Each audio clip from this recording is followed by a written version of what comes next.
Masih menyaksikan breaking news bersama saya Muhammad Syahreza. Saudara, aksi damai untuk menyuarakan kegelisahan masyarakat masih terus bergulir di sejumlah daerah.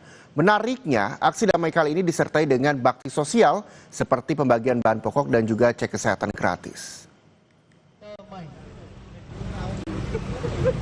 Pelajar dan mahasiswa dari Ikatan Pelajar dan Mahasiswa Muhammadiyah menggelar aksi mimbar bebas di Balai Kota Solo, Jawa Tengah pada Rabu sore. Dalam orasinya, mereka menolak tindakan represif aparat, menuntut pengesahan RUU perampasan aset, dan meminta DPR evaluasi total. Namun tak hanya orasi, dalam aksinya mereka juga melakukan bakti sosial dengan membagikan bahan pokok gratis serta menggelar cek kesehatan gratis bagi warga yang melintas. Aksi demo yang tak biasa ini bertujuan untuk menghapus kesan buruk masyarakat akan aksi-aksi mahasiswa. Ini baik ini daripada kemarin. Lebih senang ya? Lebih senang ya.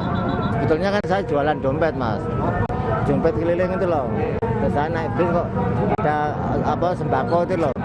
Terus saya turun lama ngecek darah saya, normal saya. Perihal aksi-aksi yang kemarin yang dinilai rusuh, yang dinilai merusak fasilitas umum, kita tampil beda di sini. Kita tampil ada inovasi dari salah satunya ya tadi cek kesehatan gratis, lapak baca, kemudian ada pembagian sembako gratis. Yang harapannya memang ini bisa diterima baik oleh masyarakat. Aksi serupa dilakukan mahasiswa dari Ikatan Mahasiswa Universitas Muhammadiyah Surakarta dengan berbagi 500 paket bahan pokok. Mereka membagikan paket berisi beras, sayur, tahu, dan tempe kepada warga yang melintas di depan kampus Universitas Muhammadiyah Surakarta. Di antaranya pengemudi ojek online, pengemudi becak, hingga pemulung.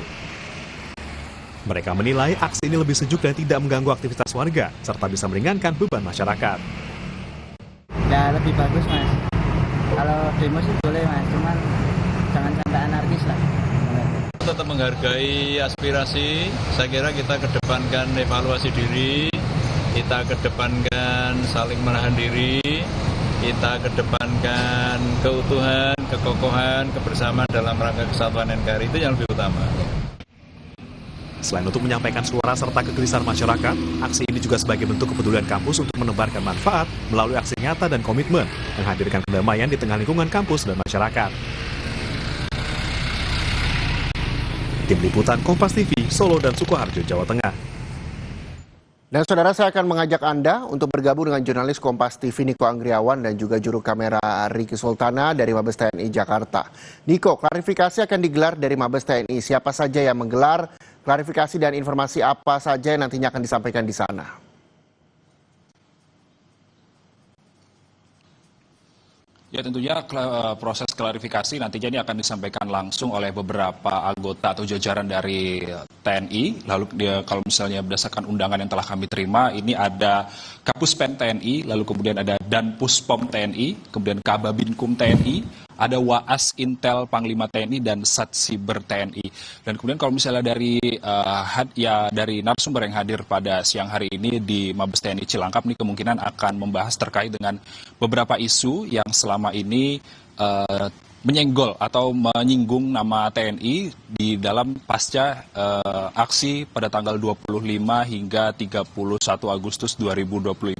Adapun beberapa isu tersebut, Reza dan juga saudara, bahwa ada beberapa isu terkait dengan BAIS atau Intel TNI yang tertangkap anggota BRIMOB yang diduga BAIS tersebut ini melakukan provokasi terhadap massa untuk melakukan aksi dan juga membuat kerusuhan. Dan juga hal tersebut diamini juga oleh Wakil Panglima TNI, Jenderal Tandio Budi Revita, yang menyayangkan video penangkapan BAIS TNI tersebut oleh pasukan BRIMOB ini menyebar luas di media sosial. Dan kemudian ada beberapa isu lain, yakni kemudian isu terkait dengan kondisi darurat militer yang sempat menggaung di media sosial, yang mana hal tersebut kalau misalnya berdasarkan Penasihat Khusus Presiden Bidang Pertahanan Jenderal Dudung Abdurrahman yang menyatakan bahwa kondisi darurat militer itu sendiri ini masih perlu tahapan konstitusi, yang mana kalau misalnya melihat kondisi Indonesia saat ini atau berdasarkan pasca aksi 25 Agustus hingga tanggal 31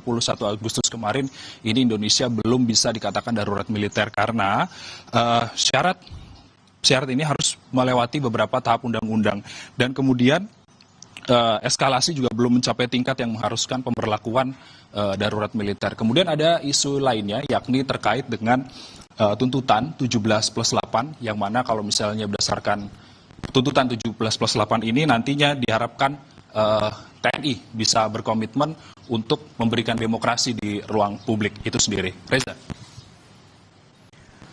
Baik, terima kasih Niko Anggriawan dan juga juru kamera Riki Sultana dari Mabes TNI Jakarta. Selamat kembali bertugas, Niko. Dan saudara, berita atau informasi soal tagih 17+8 tuntutan rakyat masih akan kami hadirkan di program-program selanjutnya. Untuk itu, saya Muhammad Syahreza pamit dari Breaking News dan selamat menyaksikan Kompas TV, independen terpercaya.